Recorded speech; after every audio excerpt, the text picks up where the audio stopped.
Baik, bismillahirrahmanirrahim. Assalamualaikum warahmatullahi wabarakatuh. Damai sejahtera, Om Swastiastu, Namo Buddhaya, Salam Kebajikan, Rahayu untuk kita semua di ruang kelas 6 SD Negeri Sukoharjo 03 saat ini. Terima kasih yang terhormat kepada Ibu Kepala Sekolah SD Negeri Sukoharjo 03 yang berkenan hadir. Yang terhormat Bapak Ibu Guru beserta staf tenaga kependidikan. Semoga nanti kita bisa melaksanakan acara ini dengan lancar tanpa halangan suatu apapun. Alhamdulillahirrahmanirrahim, hari ini kita masih diberikan rahmat kesehatan oleh Tuhan Yang Maha Esa sehingga kita bisa berkumpul pada ruangan ini, serta selama serta salam selalu kita haturkan kepada Nabi junjungan kita Nabi Muhammad Sallallahu Alaihi Wasallam. Semoga kita semua merupakan umat beliau yang akan mendapatkan syafaat di yaumul kiamah. Amin ya robbal alamin. Bapak Ibu yang saya hormati, hari ini kita semua dihadirkan di sini. Saya terutama mengucapkan terima kasih sekali atas kehadiran panjenengan semuanya pada diseminasi budaya positif oleh saya dalam rangka memenuhi tugas dari program pendidikan guru penggerak anak-anak 9 hari ini Senin 23 Oktober 2023. Baik, sebelum kita memulai diseminasi, karena tadi sudah sebagian lelah mungkin dengan kegiatan tugas kita sehari-hari, kita akan melakukan ice breaking sederhana Bapak Ibu, yaitu dengan ingat kata. Ingat kata ini misalnya orang pertama menyebutkan kata saya, lalu orang kedua menyebutkan saya membeli. Orang ketiga melanjutkan saya membeli sepatu. Terus dilanjutkan sampai ada peserta yang gagal mengingat kata yang sudah disebut sebelumnya. Jadi misal nanti mulai dari Pak Tarmaji mungkin menghentikan saya, kemudian ke Mas Heri makan apa kepada Bu Sri Kasih dan seterusnya. Baik, seperti itu kan, sederhana saja. Kita mulai dari Pak Tarmaji mawon, sudah saya ambilkan. Monggo Bapak. Monggo. Siap. Oh, deg-degan.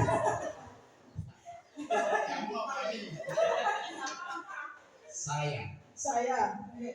Baik. Menyelam. Oh, menyelam. Saya menyelam. Dengan saya menyelam. Ulangi Pak. Ulangi. Saya menyelam. Oke, lanjut. Saya menyelam di sungai. Oh, menyelam di sungai. Saya menyelam di sungai Kaliori. Oh, di sungai Kaliori. Dimulai dari awal, Bu.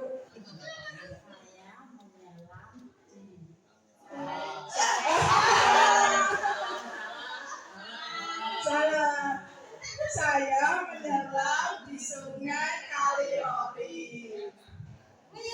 Nah, selanjutnya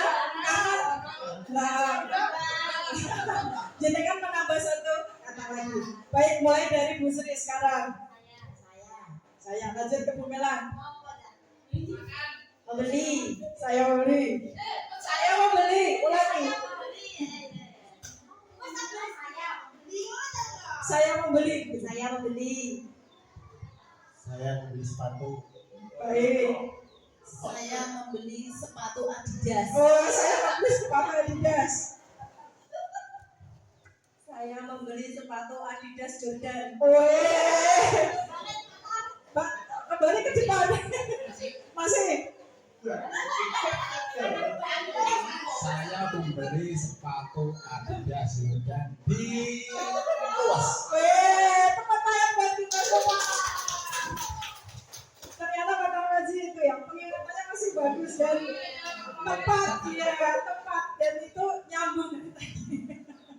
Baik, terima kasih Bapak itu istrinya, semoga bisa mencairkan suasana pada siang hari ini.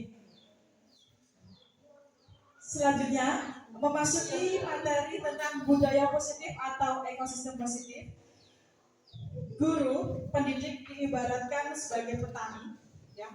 Petani ketika menanam padi hanya dapat menuntun tumbuhnya padi dengan cara bagaimana Bapak Ibu?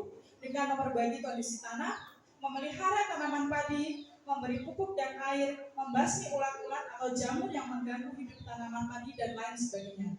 Sama halnya seperti guru dilibatkan petani, kita juga bisa menuntun tumbuhnya karakter peserta didik kita dengan menciptakan budaya atau ekosistem yang positif supaya mereka mendapatkan pendidikan yang bermakna dan pengalaman yang berharga supaya menjadi manusia yang merdeka dan bisa mengaplikasikannya di lingkungan sosial masyarakat seutuhnya sesuai dengan konteks sosial budaya masyarakat kodrat alam mereka saat ini.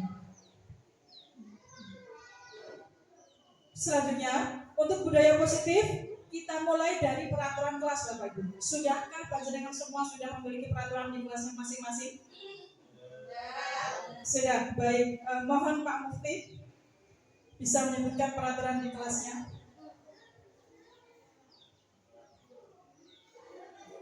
Peraturan di kelas salah satunya Ya. datang tepat waktu. Baik, datang tepat waktu. Istirahat pukul 9:20, masuk istirahat setelah istirahat 9:50, mendengarkan ketika guru menerangkan, tidak ada pembulian, tidak ada sikat, dan lain sebagainya.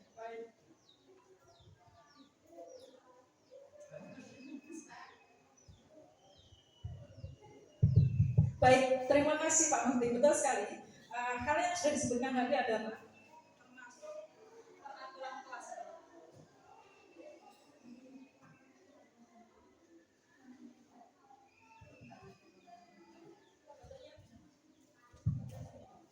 Termasuk peraturan kelas. Kemudian peraturan kelas tadi sifatnya biasanya lebih kepada fisik ya, dengan tidak datang terlambat, dengan hadir tepat waktu, dengan istirahat sesuai jam. Dari peraturan kelas yang sudah kita tetapkan sebelumnya, tentunya dengan kesepakatan kelas ya, dengan siswa dan panjenengan, maka akan nanti kita timbulkan keyakinan kelas. Keyakinan kelas akan menimbulkan lingkungan positif sehingga nantinya padanya tercipta budaya positif di lingkungan sekolah kita.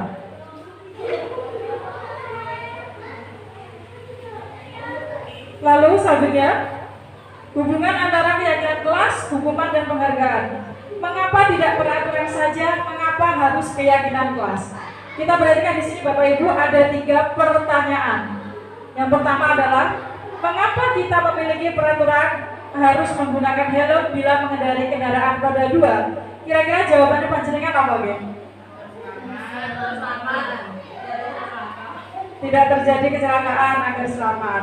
Kemudian untuk pertanyaan kedua, mengapa kita memiliki peraturan 3M, menggunakan masker, mencuci tangan dan menjaga jarak 1,5 meter? Untuk jawabannya kira-kira? Mencegah. Baik. Lalu untuk mengapa kita memiliki peraturan harus datang tepat waktu pada saat mengikuti pelatihan? Disiplin. Jadi jawaban panjenengan tadi adalah merupakan motivasi intrinsik ya dari dalam diri panjenengan, sehingga itu merupakan keyakinan panjenengan, di mana keyakinan yang jenengan ketika tadi akan menggerakkan diri kita untuk mengikuti peraturan yang sudah ada. Jadi tanpa paksaan dari orang lain, karena kita timbul dari motivasi intrinsiknya timbul dari dalam diri kita sendiri. Berbicara tentang disiplin positif, maka kita akan berbicara tentang teori kontrol dan teori pilihan. Di teori kontrol, di sini kita tidak bisa mengontrol orang lain, hanya kita yang bisa mengontrol diri sendiri. Begitupun kita tidak bisa mengontrol orang lain untuk bisa mengikuti apa kehendak kita, tapi mereka yang bisa mengontrol diri mereka sendiri. Kaitannya dengan murid di sini. Hubungannya dengan disiplin adalah makna disiplin merupakan belajar kontrol diri dengan menggali potensi agar tercapai tujuan yang mulia, yaitu sesuatu menjadi seseorang yang kita inginkan berdasarkan nilai-nilai yang kita hargai. Kali ini kaitannya dengan keyakinan kelas. Jadi berhubungan Bapak Ibu antara disiplin kemudian ke keyakinan kelas atau sekolah. Untuk sekolah kita, keyakinan yang sudah kita terapkan adalah menghargai atau menghormati orang lain. Di sini kita sangat menghargai atau menghormati teman-teman kita dengan selalu mensupport apa yang menjadi kebutuhan mereka. Kemudian di teori kontrol, semua perilaku memiliki tujuan. Tujuan tadi karena ada motivasinya. Pada teori motivasi ada 3 motivasi pada diri manusia. Yang pertama adalah untuk menghindari hukuman. Lalu yang kedua untuk mendapatkan imbalan, di mana 2 motivasi ini merupakan motivasi ekstrinsik atau dari dalam luar, dipengaruhi oleh kondisi di luar. Kemudian yang ketiga untuk menghargai diri sendiri merupakan motivasi intrinsik, biasanya akan timbul dari dalam dirinya sendiri atas kesadaran atas kebutuhannya sendiri. Di mana semua teori motivasi tadi terangkum, bisa kita rangkum dalam satu nilai kebajikan universal untuk membuat satu keyakinan kelas. Pada teori pilihan, di sini oleh Dr. William Glasser ada 2 hal. Yang pertama, model berpikir menang-menang dan kolaborasi dan konsensus menciptakan pilihan-pilihan baru, di mana didasarkan pada realitas atau kenyataan bahwa kebutuhan kita berbeda, di mana kita berusaha memahami pandangan orang lain tentang dunia dan setiap orang memiliki gambaran yang berbeda, sehingga menimbulkan 5 posisi kontrol yang sudah kita bahas tadi, yaitu yang pertama sebagai penghukum, yang kedua sebagai pembuat rasa bersalah, ketiga posisi kontrol sebagai teman, keempat sebagai pemantau, dan yang kelima adalah sebagai manajer. Pada posisi kontrol sebagai penghukum dan pembuat rasa bersalah serta menjadi teman dan pemantau merupakan masuk sebagai motivasi ekstrinsik, di mana di teori motivasi itu biasanya anak-anak itu hanya untuk menghindari hukuman atau untuk mendapatkan imbalan atau penghargaan. Tapi ketika kita posisinya sebagai manajer, maka kembali ke siswa, tindakan mereka adalah untuk menghargai diri sendiri. Jadi terwujud sebagai motivasi intrinsik yang nantinya akan kita bisa masukkan atau kita bisa implementasikan pada keyakinan kelas kita.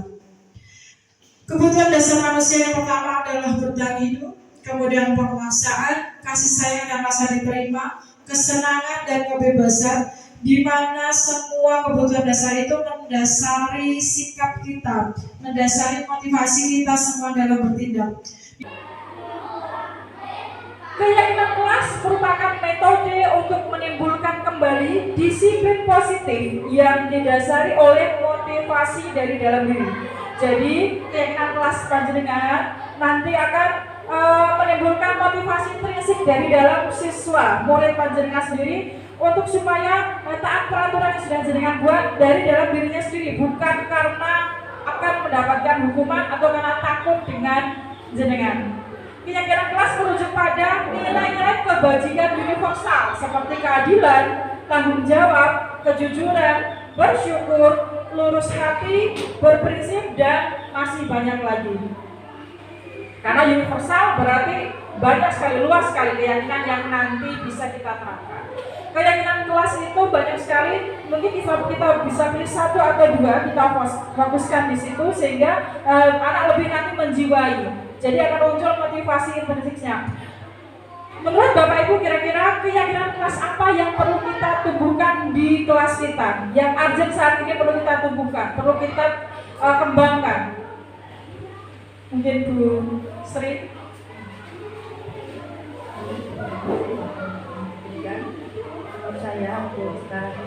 kita perlu menerapkan karakter siswa, itu berarti harus saling menghargai sesama teman. Baik, saling menghargai Bu. Kenapa dengan saling menghargai bisa membuat nilai-nilai kebajikan anak-anak tadi menjadi lebih baik? Nah, karena dengan saling menghargai, kan tidak ada lagi pembulian di sekitar kita. Baik. Akan menjadikan lingkungan sekolah itu aman dan nyaman.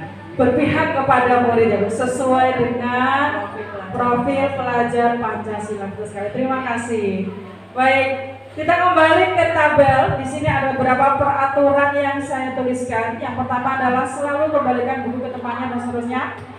Dari peraturan kelas ini, kira-kira kalau kita ubah peraturan kelas ini menjadi nilai kebajikan atau keyakinan kelas yang dituju, kira-kira apa? Kalau untuk selalu kembalikan buku ke tempatnya, kira-kira keyakinan kelas apa yang jaringan bisa tempatkan di situ? Tanggung jawab, baik. Kemudian untuk dilarang mengganggu orang lain, menghormati, menyayangi. Lalu hadir di sekolah 15 menit sebelum pembelajaran dimulai, disiplinan. Kemudian dilarang melakukan kekerasan, saling menghormati, menghargai, masuk, bisa. Kemudian dilarang menggunakan narkoba, kesehatan mungkin ya, lebih ke kesehatan. Kemudian bergantian atau menunggu giliran, disiplin. Gunakan masker, baik. Yang terakhir adalah jangan berlari di kelas atau koridor, disiplin. Kita coba lihat.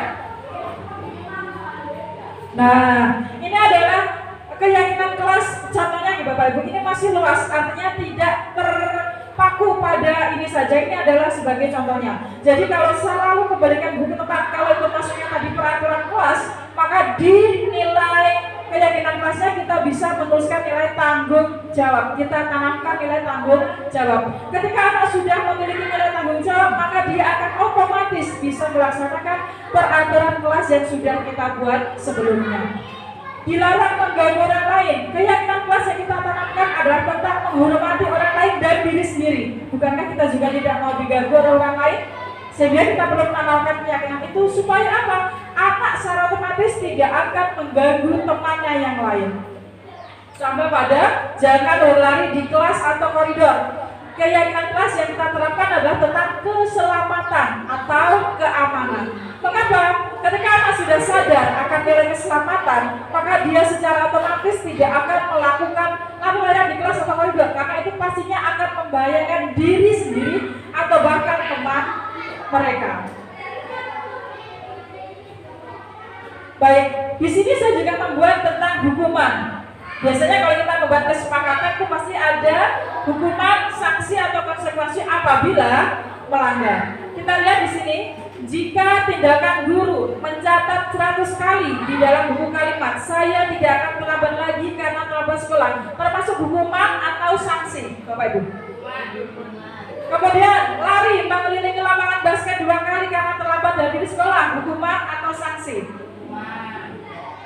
Murid diminta untuk push up 15 kali karena tidak menggunakan masker, hukuman. Menggantikan kertas tugas teman yang telah dicoret-coret, maksudnya sanksi atau konsekuensi ya. Kemudian membersihkan tumpahan air di meja tulis karena tersenggol pada saat belajar, konsekuensi. Kemudian meminta murid tidak mengenakan sepatu sehari di sekolah karena tidak mengenakan sepatu hitam, termasuk hukuman atau konsekuensi. Lalu bagaimana dengan lari mengelilingi lapangan basket 2 kali karena terlambat 10 menit untuk pelajaran PJOK? Baik, kita lihat. Nah, tadi sebagian besar sesuai ya, karena mencatat 100 kali hukuman.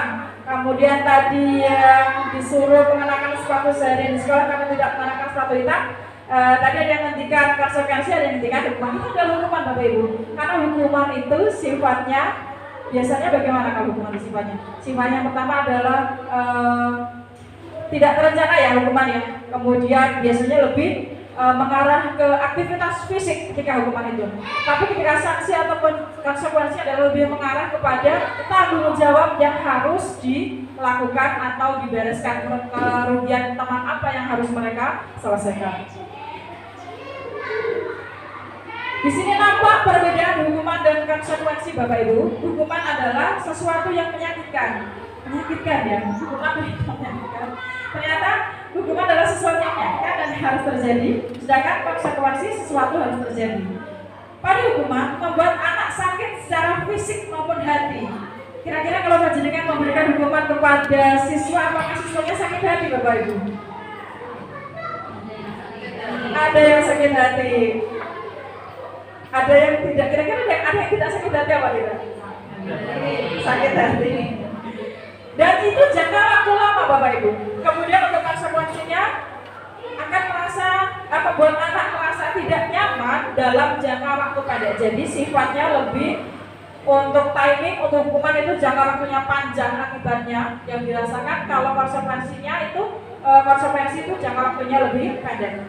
Kemudian ketika kita memberi hukuman Bapak Ibu, maka anak akan membenci kedisiplinan. Mereka menganggap kedisiplinan adalah sesuatu yang membuat mereka terpaksa. Betul sekali, menghukum mereka. Jadi pola pikir anak, disiplin itu berarti tidak mendapatkan hukuman. Itu sesuatu yang harus kita rubah Bapak Ibu. Kemudian untuk konsekuensinya anak nanti akan menghargai disiplin. Hukuman bersifat memaksa. Tapi kalau konsekuensinya bersifat karena ada sesuatu yang dilakukan, maka mereka akan menanggapi. Hubungannya stimulus dengan tanggapan. Jika hukuman mendorong anak menyakiti diri sendiri, maka konsekuensinya mendorong anak agar mudah menyesuaikan diri. Hukuman membuat konsep diri yang buruk bagi anak, karena biasanya anak yang terkena hukuman akan memiliki konsep mereka merasa gagal. Mereka merasa tidak disiplin, mereka merasa tidak mampu, mereka merasa tidak tertib. Tapi konsekuensi mendapatkan konsep diri yang baik dari siswa. Kemudian hukuman, anak belajar untuk menyembunyikan kesalahan. Apakah betul Bapak Ibu? Ketika anak takut jadikan hukum, apakah mereka tidak? Ya benar sekali. Biasanya anak cenderung tidak jujur. Misal panjenengan memberikan tugas, karena tidak mengerjakan, anak takut jadikan hukum. Biasanya apa yang mereka lakukan? Berbohong, bilang mungkin bukunya ketinggalan atau mungkin bukunya hilang. Dan itu sebagian besar mereka hanya untuk menghindari hukuman. Mereka menyembunyikan kesalahan. Tapi dengan konsekuensi, anak belajar untuk mematuhi peraturan, karena tadi lebih ditekankan kepada tanggung jawab. Pada hukuman, rasa marah, rasa bersalah, rasa dipermalukan anak dan merasa tidak dihargai itu sangat jelas. Mereka merasa malu, walaupun mungkin ada beberapa anak yang mungkin tidak malu ketika dihukum, bahkan mungkin tertawa di fisiknya, tapi dalam hatinya pasti mereka merasa malu. Hanya saja mungkin rasa malu anak ekspresinya itu beragam Bapak Ibu ya, berbeda-beda. Selanjutnya untuk konsekuensinya, anak menjadi kehilangan hak, dibuat tidak nyaman, diasingkan untuk sementara, karena mereka harus bertanggung jawab atas kekacauan yang sudah mereka buat. Hubungannya dengan posisi kontrol kita Bapak Ibu, saya ingin bertanya, dari 5 posisi kontrol, dari posisi kontrol penghukum, pembuat orang merasa bersalah, kemudian posisi kontrol teman, pemantau dan manajer, panjenengan berada di posisi kontrol yang mana? Jelas kalau istri pada mungkin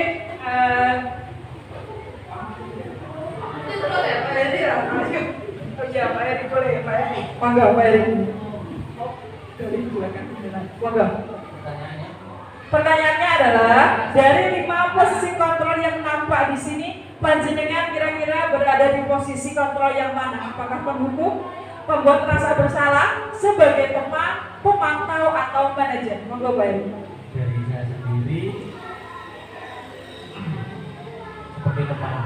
Sebagai teman. Baik, terima kasih. Kemudian mantap. Bu Melan. Nanti esoknya lagi Bu biar nggak kantor.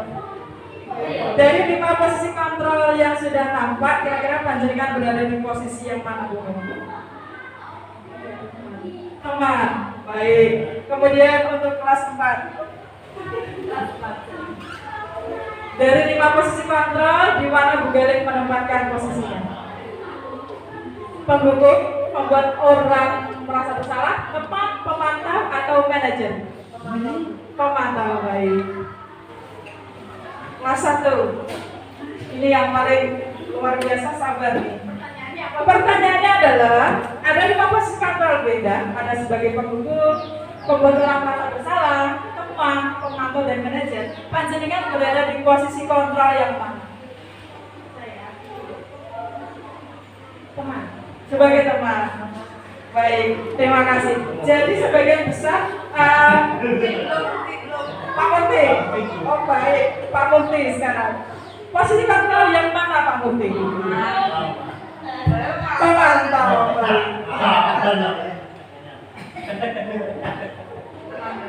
Lalu Bapak Ibu, bolehkah kita melakukan lebih dari satu posisi ketika menghadapi siswa? Mungkin saya saat ini sebagai mungkin teman dan pemantau, bolehkah seperti itu? Idealnya ketika kita menjadi teman, maka kita harus bisa menjadi pemantau. Menurut panjenengan, dari 5 posisi kontrol ini, posisi mana yang paling ideal kita lakukan kepada siswa? Kenapa sebagai manajer Pak Murti?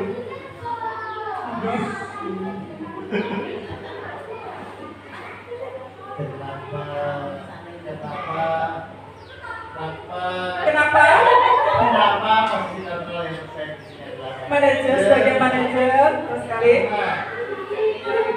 Jadi bagaimana guru beban, pengajaran pertanyaan, guru berkata apa yang kita yakini, dan hasilnya itu menguatkan pribadi untuk anak dan respon anak itu bagus, merupakan kita jadi yang positif. Bagaimana cara bisa menyesuaikan dengan keadaan dan dapat mengevaluasi diri setelah mengalami kesalahan. Baik, terima kasih, tepuk tangan buat Pak Murti. Betul sekali, di sini posisi biru sebagai manajer adalah posisi yang paling kita harapkan ya. Kita bisa menjadi manajer untuk murid-murid kita. Kenapa? Karena sebagai manajer hasil yang diharapkan adalah kita menguatkan pribadi murid, ya. Karena ketika kita menjadi penghukum, maka hasil muridnya adalah biasanya akan memberontak, anak berbohong, atau bahkan menyalahkan orang lain. Misal, kita penghukum mau anak tidak membawa tugas, ternyata dia tidak mengakui kesalahannya. Ya Bu, saya tidak mengerjakan tugas, tapi malah seperti ini. Saya tidak diberitahu dia Bu, menyalahkan orang lain. Ibu saya bekerja Bu, tidak ada yang mengajari saya. Itu adalah berarti kita sudah mencirikan ternyata kita ini posisi kontrolnya sebagai penghukum. Kemudian membuat orang merasa bersalah. Hasilnya adalah siswa akan menyembunyikan kesalahannya, bahkan berbohong. Bagaimana membuat siswa merasa bersalah? Biasanya kalimat kita ada kalimat seperti ini Bapak Ibu. Seharusnya kamu bisa lebih baik, dan ternyata kamu seperti ini, dan ibu merasa kecewa. Seolah-olah kita membebankan kesalahan itu kepada anak. Saya kecewa karena kesalahan anak. Bu guru kecewa karena kamu bersalah. Hal itu tidak begitu sebenarnya itu kadang kita lakukan ya, tapi ternyata itu tidak baik. Murid nanti akan berkata, maaf Bu, tapi dengan begitu ternyata membuat murid merasa rendah diri, dampaknya Bapak. Kemudian sebagai teman, ini yang luar biasa, ini bisa menempatkan diri sebagai teman bagi murid. Hasilnya adalah maka murid-murid panjenengan akan ketergantungan kepada jenengan. Ketergantungan dalam apa? Jenengan bagaimana? Mungkin sering jajak kita, maka anak juga akan Pak jajak, seperti apa tidak Bapak Ibu? Murid akan ketergantungan. Akibatnya apa Bapak Ibu? Maka siswa jenengan akan menjadi lemah, tidak mandiri dan bergantung kepada panjenengan. Jika posisi kita sebagai pemantau, hasilnya adalah menyesuaikan diri apabila diawasi. Kalau ada Bapak Ibu gurunya, maka akan tertib, maka akan tenang. Tapi ketika tidak ada, maka akan kembali bereuforia seperti biasa. Berarti jika kondisi mungkin jenengan seperti itu, berarti posisi kita mengarah kepada posisi kontrol sebagai pemantau. Mungkin saya juga masih di sini, saya juga masih belajar untuk menjadi manajer. Jika kita sebagai manajer, maka identitas sukses yang didapat siswa adalah mereka bisa menghargai diri sendiri, pribadinya kuat, dan mereka bisa mengevaluasi diri mereka sendiri. Kemudian mereka tahu bagaimana cara memperbaiki diri. Ini bisa kita terapkan dari hasilnya Bapak Ibu.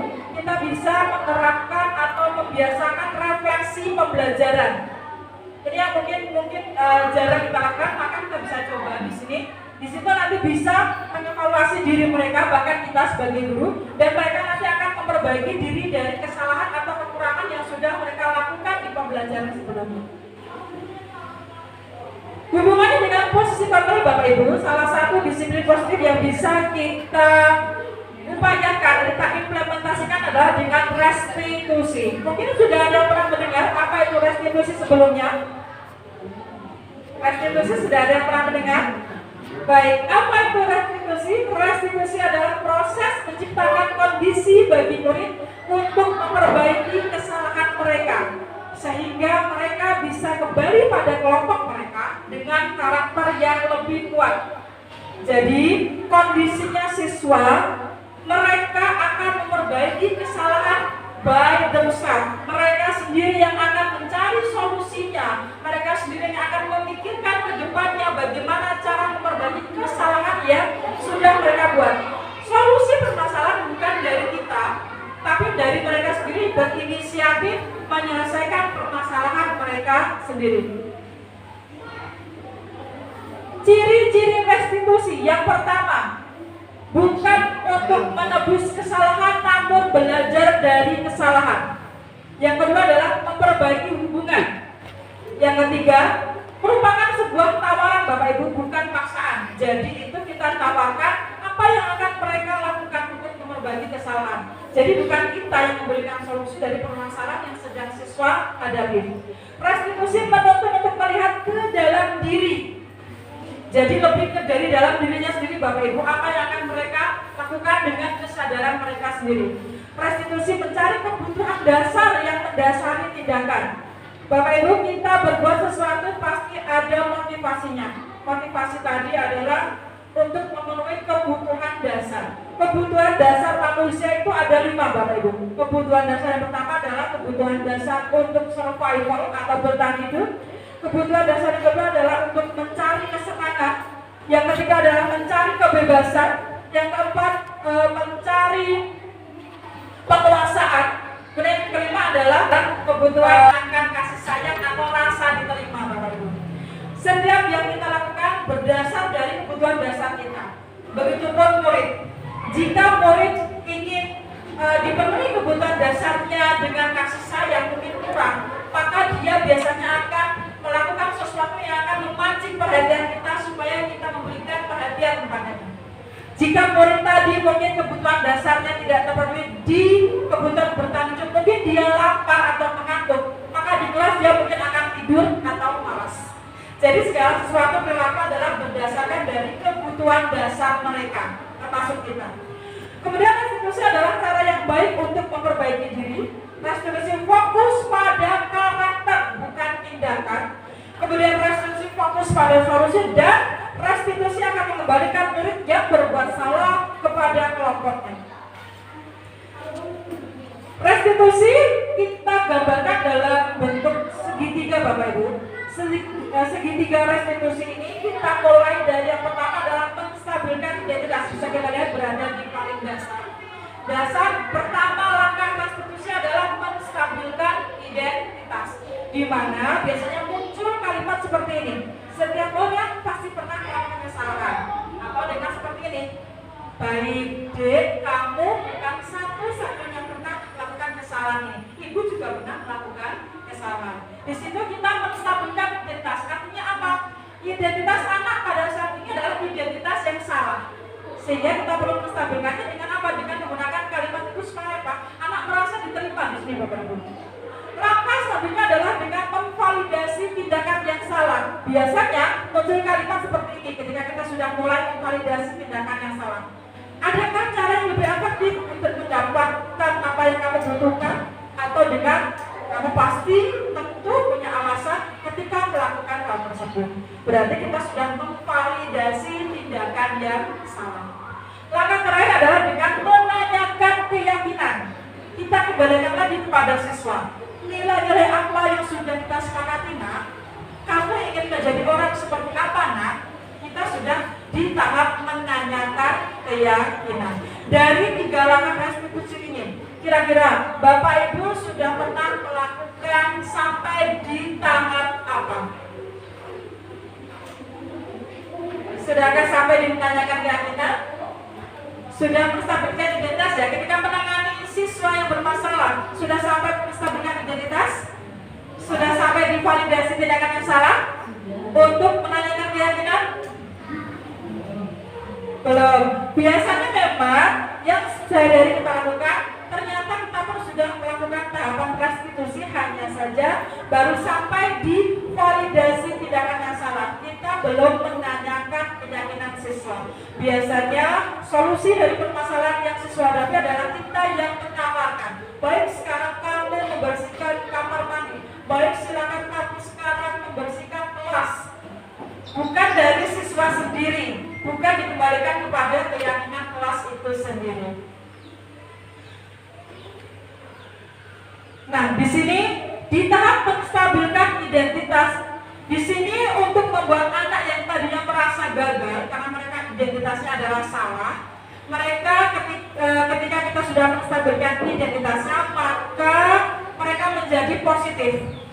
Mereka akan menjadi identitas salah menjadi identitas yang benar, di mana tampak pada kalimat kita seperti ini kepada siswa. Bapak Ibu, berbuat salah itu hal manusiawi, tidak ada yang sempurna. Bapak Ibu juga pernah melakukan kesalahan. Artinya kita sama. Siswa pernah salah, guru juga pernah salah. Kita pasti bisa menyelesaikan permasalahan ini. Artinya di situ kita mengajak siswa menyelesaikan permasalahan yang mereka hadapi. Bapak Ibu tidak tertarik untuk mencari tahu siapa yang benar atau siapa yang salah. Bapak Ibu betul-betul tertarik untuk menyelesaikan masalah. Lalu yang terakhir adalah mungkin bisa kita usahakan dengan kalau kamu menyalahkan diri kamu sendiri terus-menerus, apakah kamu bersikap baik pada dirimu sendiri? Seperti itu. Selanjutnya, untuk di tahap validasi tindakan yang salah, di sini membantu siswa mengenali basic need atau kebutuhan dasar yang akan mereka penuhi. Di mana apakah kebutuhan dasar yang mereka penuhi adalah tadi apakah power atau kekuatan, kekuasaan, freedom, kebebasan, love and belonging, kasih sayang dan rasa diterima, fun, kesenangan atau survival atau kebutuhan bertahan hidup. Di sini guru nampak atau berkata kepada siswa bisa seperti ini. Kamu bisa saja kan melakukan hal yang lebih buruk, tapi kamu tidak melakukannya kan? Atau kita bisa, yang paling umum kita lakukan adalah pendidikan seperti ini Bapak Ibu. Kamu pasti punya alasan mengapa kamu melakukannya. Lalu kita juga bisa mengatakan, apakah kamu bisa melakukan dengan lebih baik lagi besok kemudian hari seperti itu? Atau maukah kamu belajar cara lain untuk mendapatkan yang kamu butuhkan tanpa harus memukul? Itu mungkin kalau siswa kita tadi suka memukul. Setelah kita validasi, kita menanyakan keyakinan. Di sini anak melihat kesalahannya dihubungkan dengan norma sosial dan nilai-nilai yang mendasari manusia berinteraksi dengan orang lain.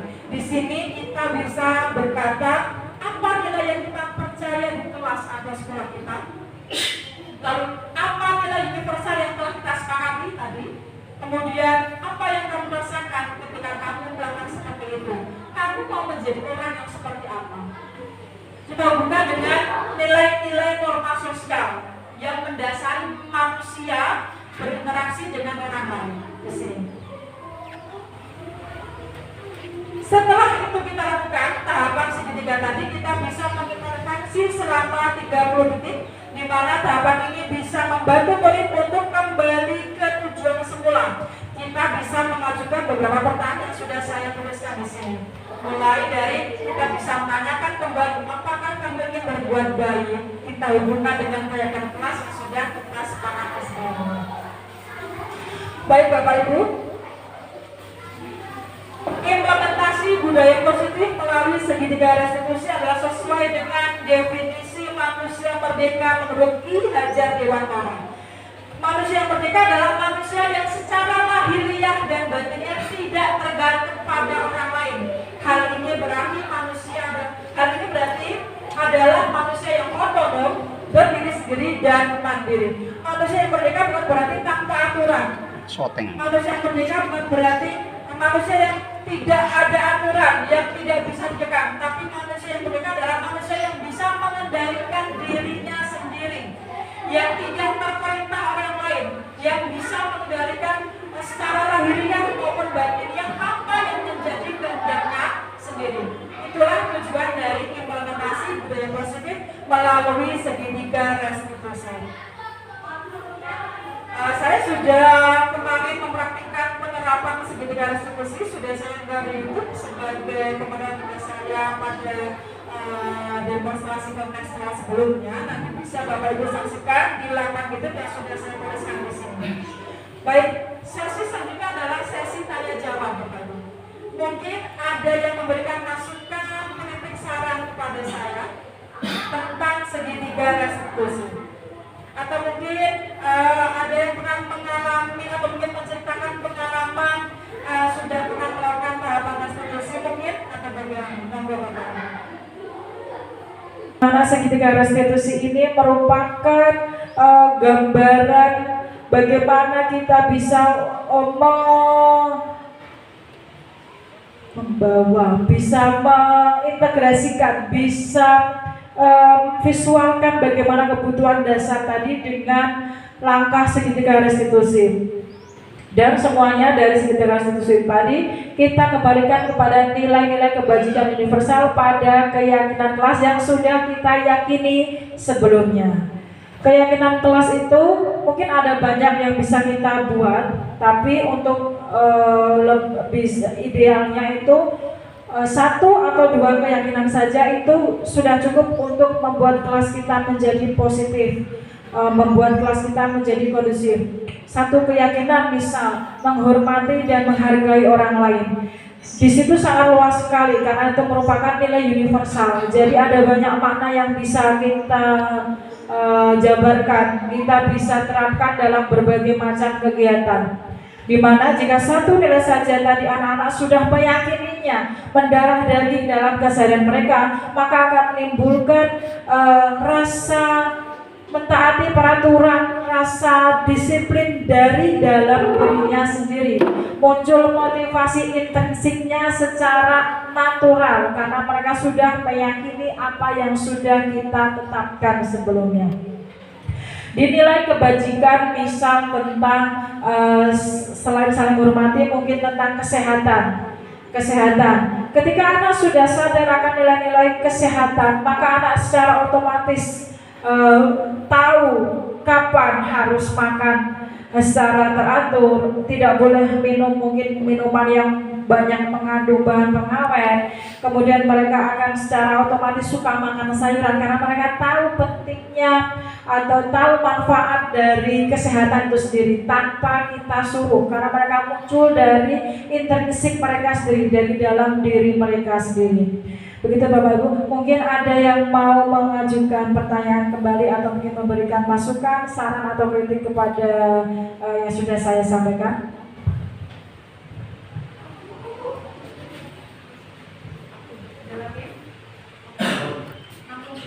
lima puluh.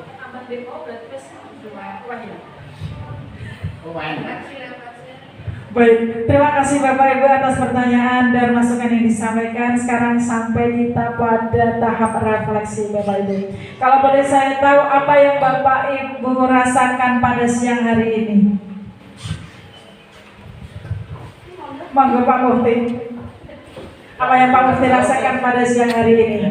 Setelah mendengarkan saya tadi bercerita, apa yang Pak Mufti rasakan? Alhamdulillah mencerahkan.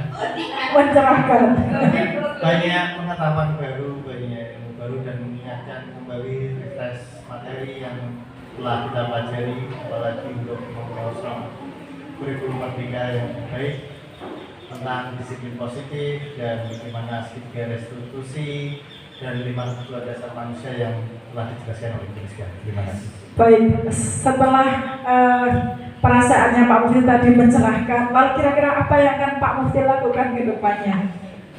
Untuk kedepannya, khususnya untuk kelas yang saya wakili, saya akan menumbuhkan bagaimana disiplin positif, terus keyakinan-keyakinan yang akan saya pilih atau saya tumbuhkan, dan saya berharap saya dapat menumbuhkan keyakinan tersebut.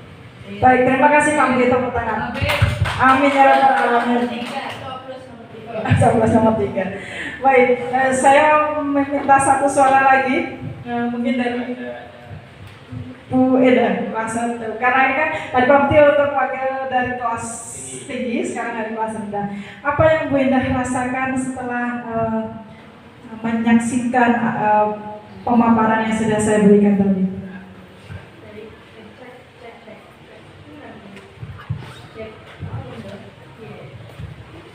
Cek, terima kasih atas waktunya Bu Rizka.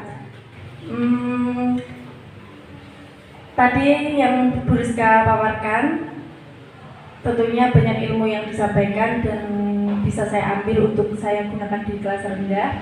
Terutama tadi yang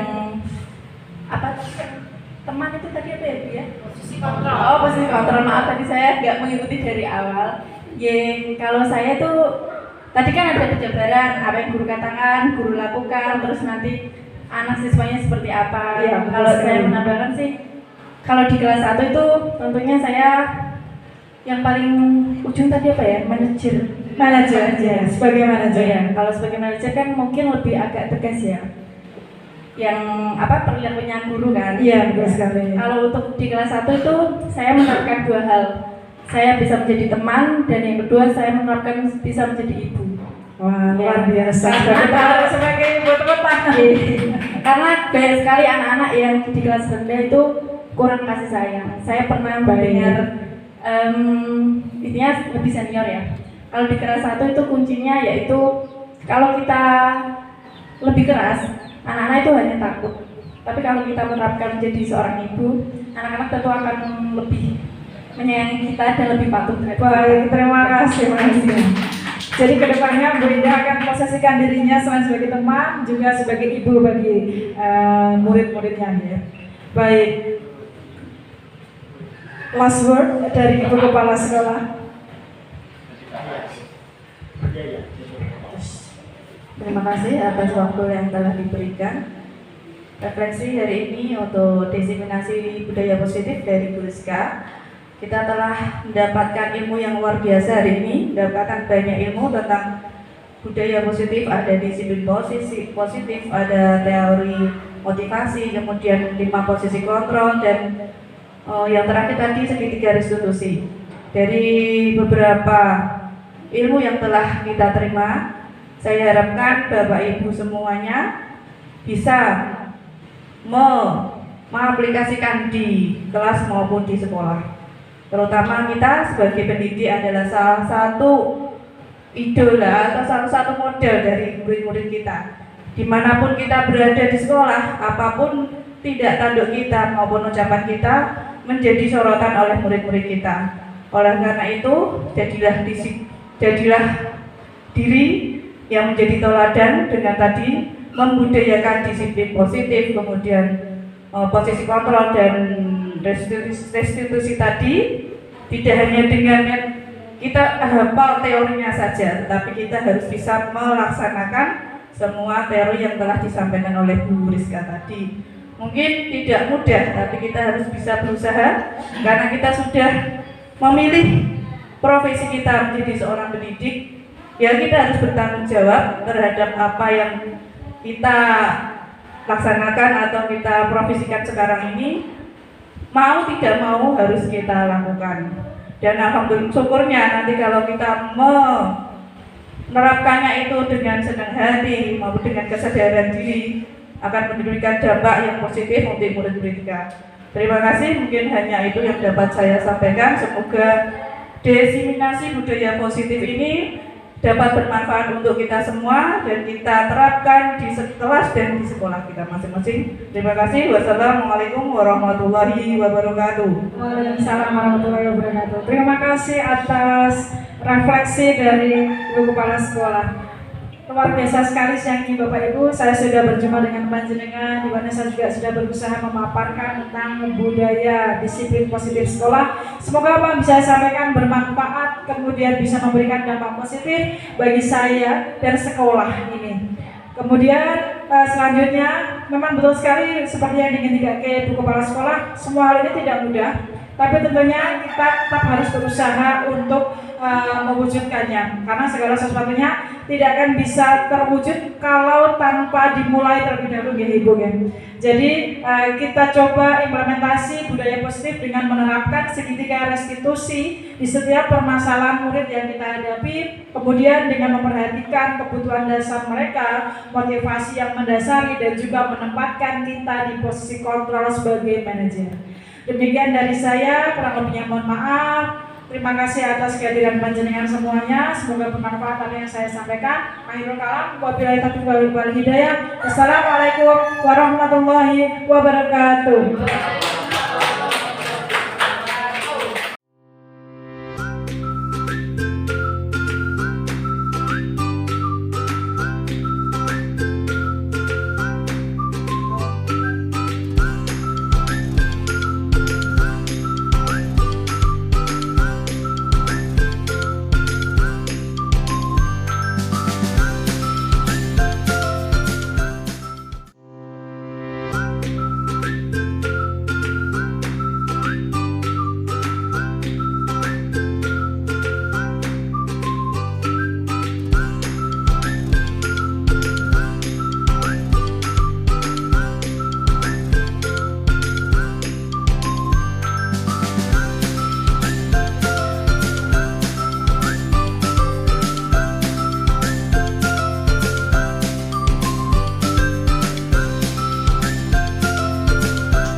Baik.